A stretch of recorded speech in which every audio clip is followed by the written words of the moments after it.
Looking good, Italian job. Feeling good, Tommy boy. How are you, my friend? I am very well. Any day north of topsoil is a good day. Speaking of being north of topsoil and in the sunshine, you're looking awfully sun-kissed, my friend. I would imagine that you've got some more stories to tell about Sandlot Jacks. Heck yeah, man. So sun-kissed would be one way to say it. I would say bruised and battered and more. You know, that's the color you're seeing is what happens when my bruises start to finally fade away. They turn this yellow color. So it's not jaundice. It's not sun-kissed. It's more like bruises. But yeah, man, we just got back from the Sandlot Jacks, and I had the honor to spend the weekend with Dark Helmet and Slaughter and Bones. We rode down together, and we got down there on Friday evening, listening to some awesome keynote speakers. And on Saturday, we started with a boot camp. The Jacksonville Packs put it on for us, and Slaughter and Dark Helmet, really brought it down, brought a great workout. All that stuff's on Facebook Live. If anybody wants to see it, we recorded a lot of it. And then we followed it up by going into Sandlot Jacks. We ran through the Savage Race obstacle course. We did some rogue fitness, pick things up, put things down type work. We also did we listened to a lot of our guest speakers, including Dark Helmet, and that's on Facebook as well if you want to take a listen. And it was kind of choose your own adventure. You joined in on different rucks around the town, did some scavenger hunt type rucks. We did a redo of the very first GORUCK event down in Jacksonville. We did a little bar crawl from there. And on Sunday morning, we watched the GORUCK games and seeing some elite athletes. I mean, you think about it, and let's say in your region, you're in the top 25% fitness. You go down to an event like this and you might be in the bottom 25%. But I will tell you this, TB, it was the best festival, best event I've ever attended. It was well worth the price of admission. I felt completely safe that I could put down my ruck with all my gear, my phone, my wallet, my plates, everything, set it down on the ground and not worry about anything happening to it. High impact people from across the country. We met people from Montana. We got the F3 word out there to a lot of folks who had never heard of F3.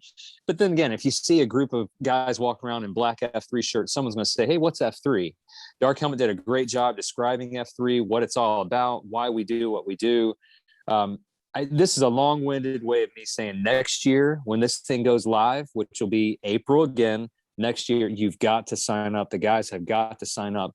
For us to show up in a big crowd, it was phenomenal, top notch. Can't wait to do it again. I would go back this weekend if it was happening again. Yeah, the media that was put out by you guys and especially GORUCK lived up to everything. Well, exceeded the expectations, but lived up to their. I'll just say a hashtag because it's a hashtag out there. But miles and smiles. Those photographs went on for miles, and all you saw were smiles. Define the culture of what GORUCK is, what F3 is about, is fellowship, fitness, getting after it, doing hard things. While the rest of the world is scratching and clawing to achieve the status quo of Google 5-star, by just being really good people, GORUCK and F3 are superseding all expectations of what is possible. Absolutely. I dig it. Just building better people. Well, listen, We've got a few bullet points before we get into our guest today, who I'm fired up about. I'll hand it to you. I know you just dropped, as we record this on Friday, the News of the Nation. Anything there that you want to pull out to make sure that guys are aware of? Yes. So the News of the Nation, we had our standard pieces in there, our expansion. We added 4 new regions. There's also the GORUCK events that are upcoming. This weekend is Tennessee. Next weekend the 13th through the 15th of May is going to be in Northwest Arkansas. These are things you've heard about, but there's one piece, and I like to say it's above the fold. It's the very first thing you see when you open up that email, and it's a recording from the Nant'an call that was held last Friday, and it's Slaughter giving a challenge. And it was something I personally needed to hear. And a lot of folks that heard it said, yeah, that was exactly what we needed. And I'm calling it the Slaughter Challenge. And what it is Slaughter basically saying, guys, we've gotten a little bit soft in our approach to our fitness. We're not saying that the fellowship and the faith have gotten soft. What we're saying is, instead of accelerating to the next level and pushing ourselves, we've watered down the workouts to the point that some guys are really not getting a workout, or they are checking the box of, I got up, I hung out with my buddies, but they're not doing the hard thing. They're not doing the full reps. There's 20 burpees called and they stop about number 12. Or there's 20 Merkins called in cadence and guys go to their knees way before they should. And, when you're part of a GORUCK or a GROWRUCK event, at some point, your mind is going to tell you, you cannot do this anymore. You're done. But your body can go further than that. So the challenge that Slaughter put out there, and I'm really not giving it the level that it deserves. Listen to it. It's about a 5-minute video. It's not even a video. It's just audio that you can listen to. But I want to be very candid. It may piss you off, but it may spur you to do the hard thing. And that's kind of what we're talking about today, is being ready for what life brings to you. And it's doing that hard thing now in preparation for the next hard thing. So with that, I'm going to toss it back to you and see if you have any words before you introduce our special guest today. Yeah, just how much that I appreciate Slaughter's comments, because I remember when I attended GORUCK 17, which is in the Sandhills, I had mastered F3, right? I'd done the hard stuff. I'd ran BRR, I'd ran P200. I'd done a GORUCK event leading up to that. I could hide in any workout you could throw at me. And that's not a brag. That's a shameful statement. I know how to hide in the workout. I know exactly where to be, where I wouldn't be called out or spotted if I needed to be. And I knew when to step up to the front for the accolades, right? And that's just a bad place to be. So when you're talking about Slaughter's comments and his comments, when I listened to them, really resonated. So smash cut to GORUCK 17, and out of the gloom steps this dude who was one of our cadre that day. It was Shredder and Cadre DS and Cadre Dread that evening. And immediately you knew who was in charge. When in charge, take charge. And in the middle of the muck, we had been wet. We'd carried heavy things. We were expected to put together a contraption to carry a metric butt ton of gear. And our team failed miserably. And in 3 words, Cadre DS changed my entire outlook on not just my personal fitness, but why I was even doing what I was doing. And he said, be an asset, be an asset. So without further ado, I know this is the first time you're meeting him too, Italian Job. Let me give a quick rundown of this dude. So Cadre DS, also known as Dan Skidmore, also known in F3 parlance as Little Spoon, Air Force Special Forces. He's a gym owner. He's a business owner. He's a global hotelier. He's a student of jiu-jitsu. He's a husband, a dad. Again, Dan Skidmore, Cadre DS, Little Spoon, welcome to Stuff Worth Trying, my friend. Well, that was a great way to butter me up, because I was actually kind of pissed off at what Italian Job was saying. Man, you got me fired up, and we definitely need to tear this thing apart, and I hope we can get something out of it. Well, Stuff Worth Trying came out of the whole concept of there's things happening across as we expand. GORUCK has already dominated the global scene. We're now growing. We're in 5 countries.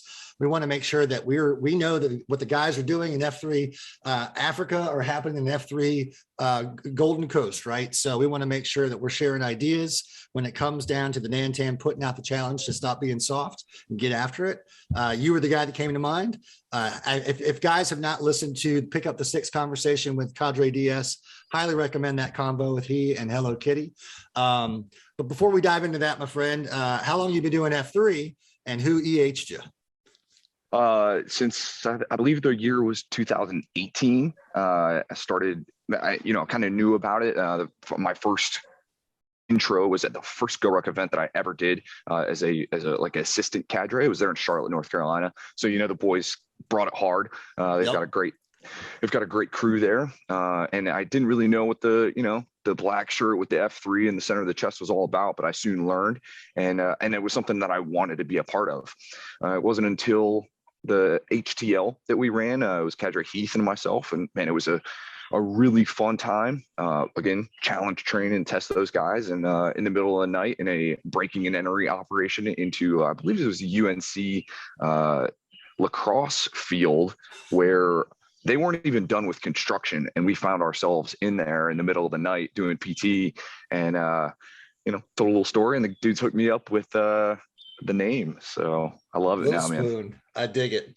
Well, I do want to go back. I kind of set the tone again. You had said it to me and the whole group. And from that moment, things just kind of clicked. But it was a simple statement: just be an asset.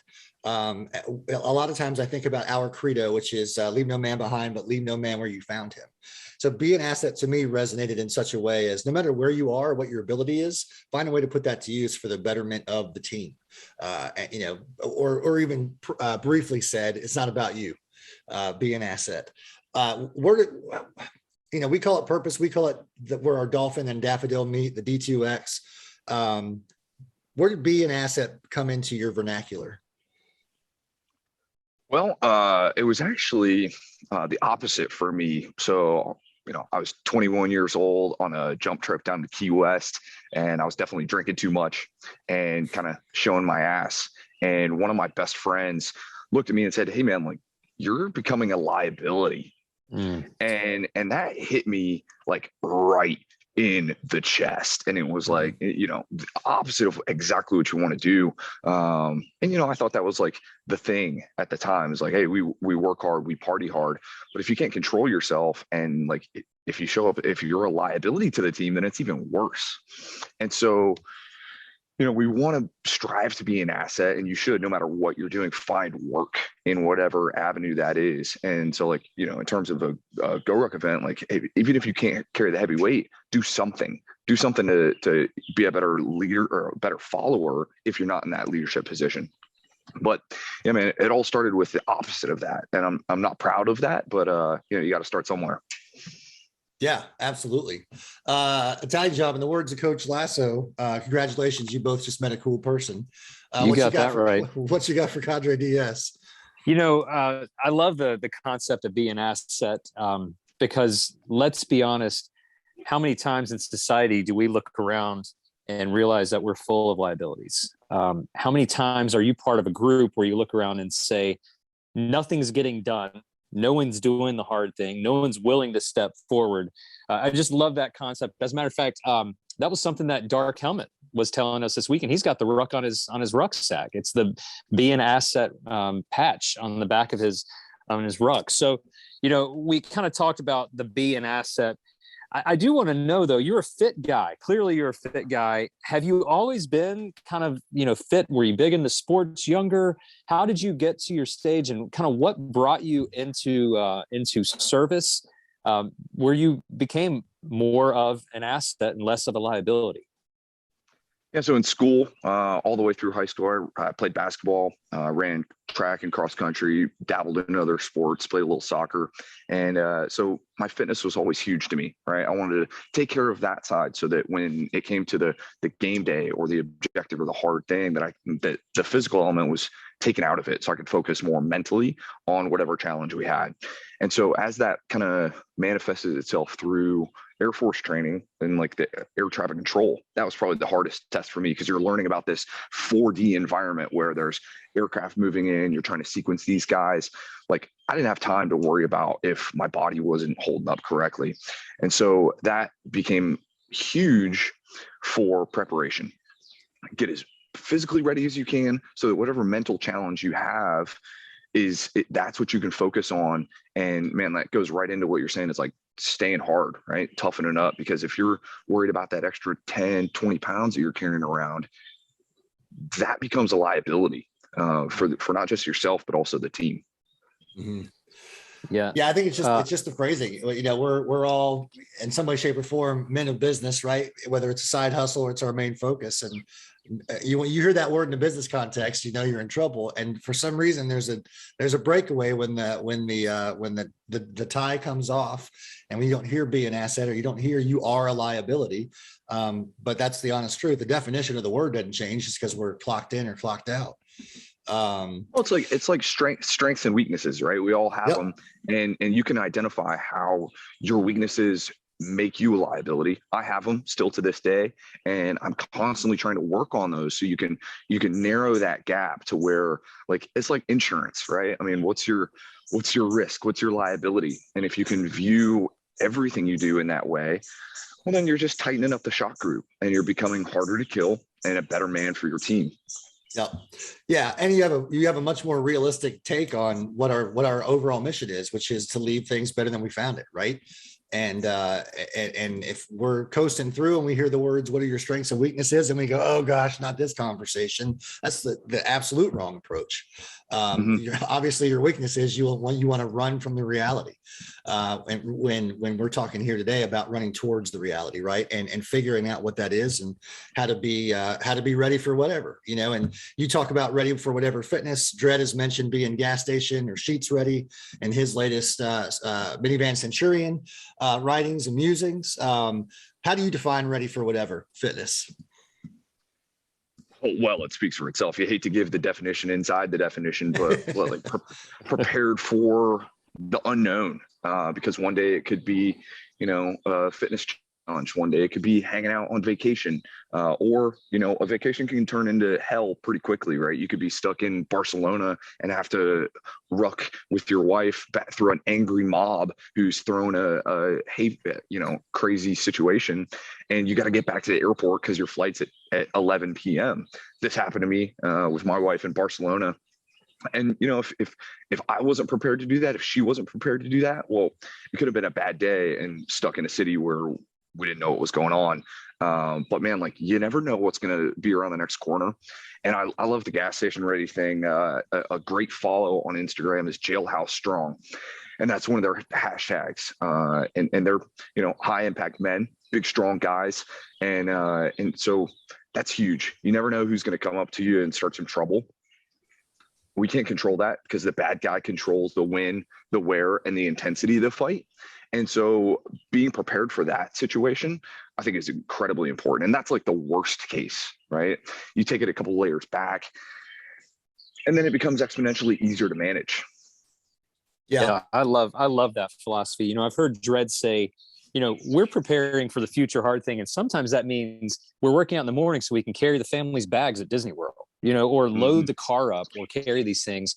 But how often, and we see this all the time, when the bullets start flying and shit is going down, people all of a sudden, they clam up. They don't know what to do. And people just pause. They stop, and that'll kill you.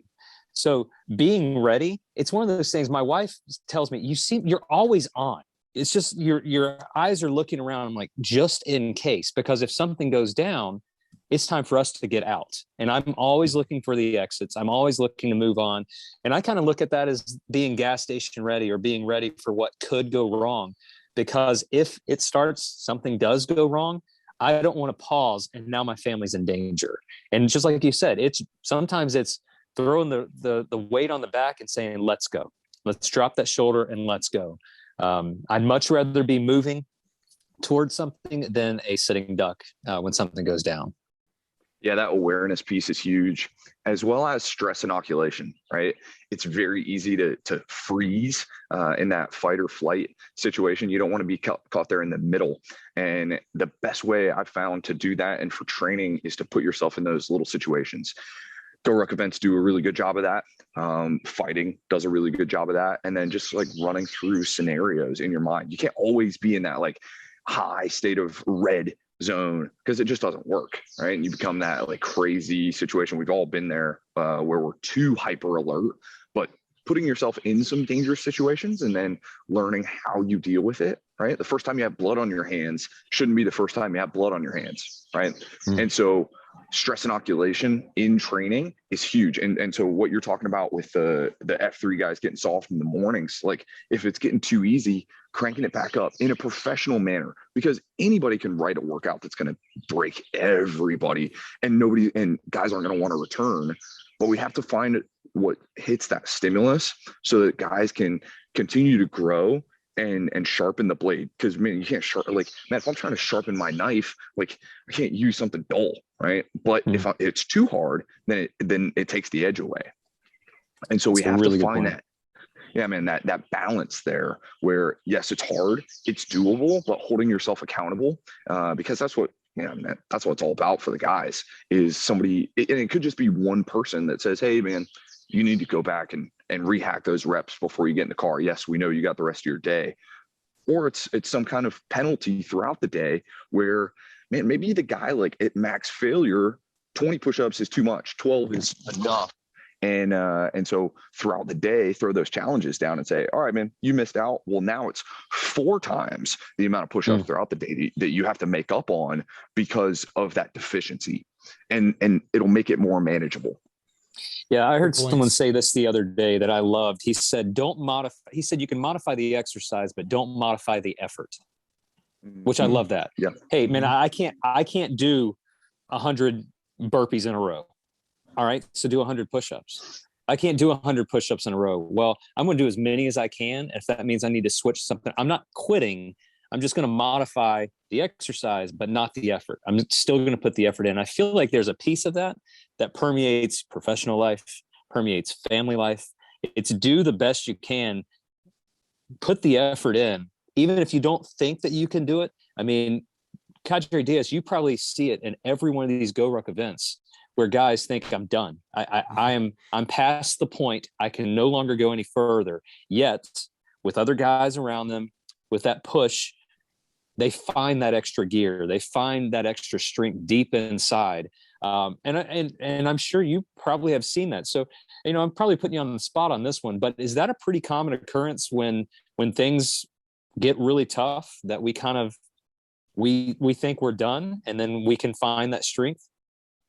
It absolutely is. And I think that's the hard part in being a cadre is judging that level of effort, right? Are you really putting out, or are you just making the sounds like you're trying really hard and trying to get through it?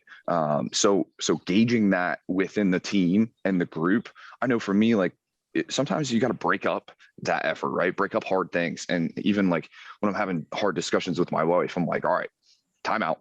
Let's put that in a box. Let's come back to it. We've made it a certain amount of time. Take a slight time out and then reapproach with the same intensity at trying to solve the problem. And so I've had that a lot in GORUCK events because people were at all different fitness levels and you want to bring everybody together. But man, like, that work might not be possible for that person. I love the way you put it. Like, hey man, you can't fake the effort, right? And you shouldn't want to, because that's what you're putting in. That's your currency, and that's what your investment is. Yeah, it's the two things. We're all dads here, and one of the things I tell my kids almost daily is there's 2 things about today that you own: your attitude and your effort.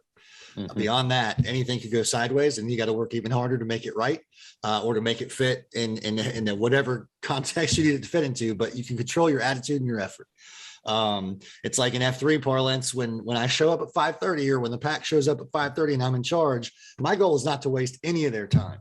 Like, you rolled out of bed, you may have had a hard day yesterday, and now you're here. I signed up to Q, or you signed up to Q. Don't waste time. Make it something that I walk away from saying I put in work, and it's only 6:15, right? I'm speaking to the master here, right? Because anybody who is enrolled in GORUCK Tribe knows your name, knows your face, has seen your videos.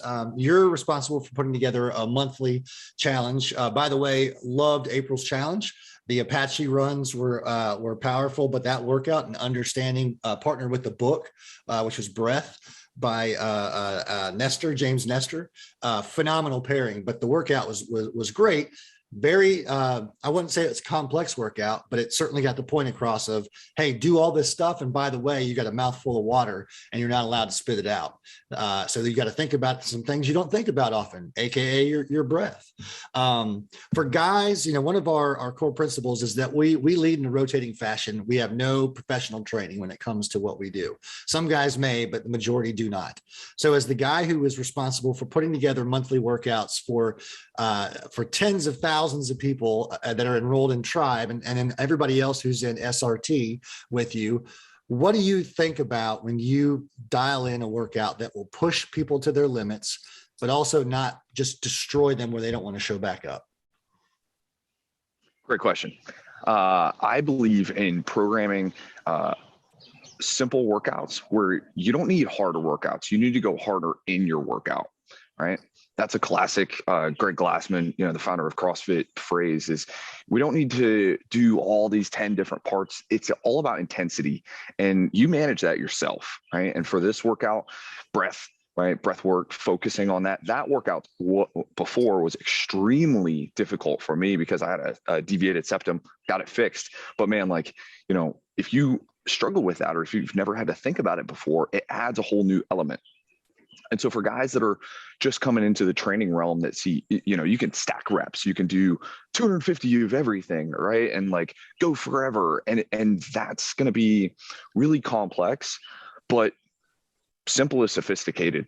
And so if you can do that, but still meet the intent, and that should be the goal. One of my best things as a trainer is when somebody says, man, like that looked really easy on paper, but boy, it handed me my lunch.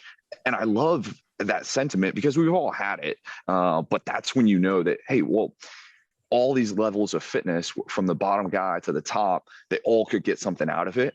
And so for guys that are just getting into it, like that should be the goal, right? More isn't always better. Better is better. Yeah. Yeah. I mean, the more effort you put in, the more you get out of it, right? It's like we just came through the Easter holiday, and it's like, how do you understand the true meaning of Easter if you don't appreciate the suffering of Good Friday, right? And I know a lot of guys across the nation did a lot of cross rucks and put a log on their shoulder and made it really significant in a lot of different aspects of their life. When we dial it into the first stuff, it's like, look, you put on your own socks and shoes, you rolled out of bed, you got yourself here. Why are you going to stand around and do nothing? Right? Mm-hmm. Why not put in that effort? We got cafeteria after this workout. We can catch up on the latest humorings from the Johnny Depp trial then. And if you're paying attention to that trial, shame on you guys. You can go out and do 10 burpees right now. People still talking about that, and Chris Rock getting slapped. Yeah, exactly. Hey, live your own life. Make it more exciting rather than living others. But yeah, you're exactly right. Some of the most memorable workouts. I mean, for example, the Murph. It's 3 movements stacked and stacked and stacked. Oh yeah, and then you're going to run a mile on a sandwich a mile on the front end and the back end. That's an incredibly challenging workout, especially for guys who are just getting after it. And it's 3 movements. And you got to deal with it. We just dropped the 10,000 push-ups in May challenge. That's floating around on Twitter, guys. We'll make sure it gets out on F3 SWT this weekend, but sign up, be accountable, get a battle buddy, and get after it. Put in the effort. I mean, beach season is here, guys. You can't ignore it anymore. So if you're looking to be battle ready on the beach, then the time is now. DS, kind of maybe a final question, maybe inspire something else, but and you may have hit on it, so pardon me, but best practices or any advice you would give to guys who I would say are signing up for the first time. They've been EH'd, they realize F3 is free of charge, which means they don't own it, which means they need to pay into it in order to give it away. But they're nervous about that first cue. What are some tips about stacking a workout where they can be confident in it and also push the lone wolf out front too? Another great question. What I tell any new guy coming, the first timer, is like ask some questions, get some mentoring. Like there's enough assets out there that if you're going into it with some concerns, there's no rules against asking somebody that's been there way before you. Is like, hey, what would you do? What did you do for your first event, and how would you make it different? And that can ask 3 guys and then blend them in your certain way. It doesn't take anything to say, get a couple hard claps and get, hey, bring it in, let's get started. Like cut the convos and be assertive in that one manner. Because man, whether it's like, one single exercise, the old single movement mind funk, that's funk, by the way, is just get into it, right? And ask for some guidance, because guys want to lead the way. I don't know if that's something that other guys do, but like you're not on the spot. It's not, nobody's trying to trick you up to see how you do this day. Like they want to set you up for success, but it's that stepping into the leadership role. How does any leader get there? Well, they watch a bunch of dudes ahead of them and then put their plan together and, mix and match pieces. That's what I would tell a new guy. Perfect. Italian Job, any final thoughts from you, bud? Yeah, man. If I were to summarize this entire conversation, I would say do hard things. Real simple. Do hard things. Michael Easter is an author. He was actually at Sandlot Jacks, and he wrote a book called The Comfort Crisis. And in the Comfort Crisis, he talks about something called a Misagi challenge. It's a challenge that only has 2 rules. One, make it really hard. And by really hard, I mean, it has more than a 50% chance that you're not going to complete it. So make it really hard. Rule number 2, don't die. That's it. Do hard things. Don't die in the process. Do hard things, because if you're willing to put that work in now, it's almost like the down payment for the future. You know, when things, if they do materialize, you're ready, because at some point you're going to need to be stronger physically. You're going to need to be stronger mentally. You're going to need to control your emotions. You're going to need to take the stress and dig into the pieces that need to be dug into at that moment. And the only way you can be ready is to put yourself in those situations and those scenarios. And so Cadre DS, he nailed every one of those things. Gosh, I couldn't have said them better. So do hard things. Cadre DS is one of those guys that it's clear he does hard things. And when things start going south, the man's ready. So take a page out of his book. So that's where I am on that TV. Really enjoyed the conversation. Cadre DS, thank you so much for being a part of our conversation today. Can I share one thing with that? Please. The first time I heard that concept, I was 20 years old, just got to my first special tactics unit. And it was from one of our team sergeants, Mike Stockdale. He, if you've read the book, a couple different books referring to him as the Admiral, one of the first guys in Afghanistan, doing the deal. And he would say, man, like you got to rehack that every once in a while. You just get that kick in the nuts, and it can't be all the time, right? Yes, we want to do hard workouts. Yes, we want to train hard, but that, like, every once in a while rehacking that I'm still hard, I can dig deep. That's not your morning workout, right? That's that once a year or once every, quarter where it's a real bad thing. And that's the goal of the Misogi. And it could take years to get to, right? Because it's a journey to hell to retrieve. The Misogi, as he put it, listening to Michael Easter, was a journey to the depths to retrieve his dead wife. And then when he got there, he realized that he wasn't bringing her back, right? She was a zombie. She was gone. And that if he didn't leave there, get out of those depths, which we've all been at, if he didn't turn around and exfil immediately, he was going to end up with that same fate. And so, for guys, like, you can't get to that depth all the time because you burn out, right? You get stuck in that depression, right? In the depths. But as Mike Stockdale would say, like, every once in a while, you got to prove to yourself, yep, I still got it. And so I'd encourage guys to do that. And if you need help finding things to do, by all means, hit me up, and I'm happy to help you, point you in the right direction, because I've got a long list of things that suck real bad, but you can achieve them through hard training and focused effort. Yeah, outstanding, man. This was perfect timing. Spring is popping up all over the East Coast and now across the country slowly. It's everybody. It's kind of the Great Awakening for the whole planet, right?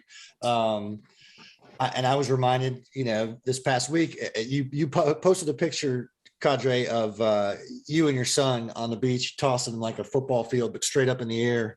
And it was just that reminder of why I know I enlisted in F3, of why I do what I do. And that's to be there to dance the night away with my daughter at her wedding, right? And cut up a rug and show all those TikTokers how it's really done. But I gotta be in gas station fitness to really do that, and to also lay the line down for my son of what's the example here? What's the apprenticeship I want to pass on to him so he can do better things than I did?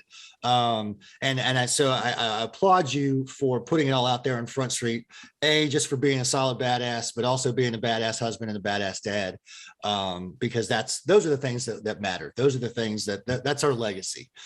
So good work on you. Thanks for carving out time for being a guest. I know you just wrapped it up eloquently, but if you have any parting shots, the floor is yours. Otherwise, we'll sign off. Man, teamwork makes the dream work. I appreciate you guys for everything you do. When you see a dude, like, bring them with you, right? Invite guys, even if you don't have an AO, right there, like, make one, right? Starts with an army of one. Starts with yourself, and then bring somebody else along. Like, this is a journey that we're all on, and I appreciate you guys reaching out, and hopefully a couple guys get something out of this and can get after it. Absolutely. Awesome. Guys, if you're looking for Awesome. DS, he's out there under Cadre DS, the letters DS as in Dan Skidmore. He's out on Facebook, Cadre DS. You can find him through GORUCK Tribe. He's out there and he's accessible. He loves helping people out. Before we sign off, IJ, what's our challenge worth trying this week? So this challenge we're trying comes from Buck out of Muletown, and it's in Tennessee. He put it in the Stuff Worth Trying Slack channel. He said a recurring theme that most men I do with life, we struggle with being the spiritual leader in the home. I was recently convicted over the amount of time I spend preparing for a beatdown, delivering an inspirational moleskin in comparison to the amount of time I put into being the spiritual leader of the family. I'm going to stop right there and say, ouch. Yeah, been there, done that. I've recently decided to use the COT structure in the evenings at home. Announcements. What's going on in your life? What's coming up in the next few days? Prayer requests. How can I pray for you? Or for those in your life that could benefit from prayer. Moleskin. Read a passage of scripture, or perhaps share something that I've been inspired by. We just started this week, and after leading a few times, I'll encourage my wife and my kids to lead in the same manner. Hopefully, this encourages many of you, as it is to me, to step up my game. So here's a challenge worth trying. Guys, we put a lot of work into preparing these workouts and messages and to encourage the men in the circle. But when it comes down to it, are we doing the same things at home? And I've been guilty. To be completely honest, I've been guilty of the evening is here and I am cramming to make sure that tomorrow's workout is exactly what it's designed to be. And then I've got a word that will encourage folks. And I do it all the while my family is having, we're all sitting down together and I am disconnected. And if you haven't had this conversation, if you've been to a GORUCK with me, you'll hear me say it. At some point, if you are as committed to F3 as many of us are, you will have this conversation with your wife that goes something like this. Sometimes I feel like you love those men more than you love us. Sometimes I feel like you're more committed to the men of F3 than you are to being the dad and the husband in this family. So I will say the challenge we're trying is, why don't we, pour the effort into our home life that we do into our cues in the mornings? Why don't we ask our families for announcements and prayer requests? Why don't we encourage them with a word, a scripture, something that's on our mind, something that can get them through the hard times? Why don't we be present when the moment is there? Because we're not guaranteed tomorrow. And I'd hate for someone to look back and say, he was a great F3 man. I would rather hear he was a great father and a great husband and the man that our family needed. So that's the challenge we're trying this week. And it comes out of Muletown and Buck. So thank you for sharing that with us, TB. Love you, man. Thank you for this morning, for this recording. I'll toss it back to you to close us out. Awesome. Best said. I don't even need to say anything else. So fellas out in the Podpacks Nation, get after it. Do hard things. Be good or be good at it.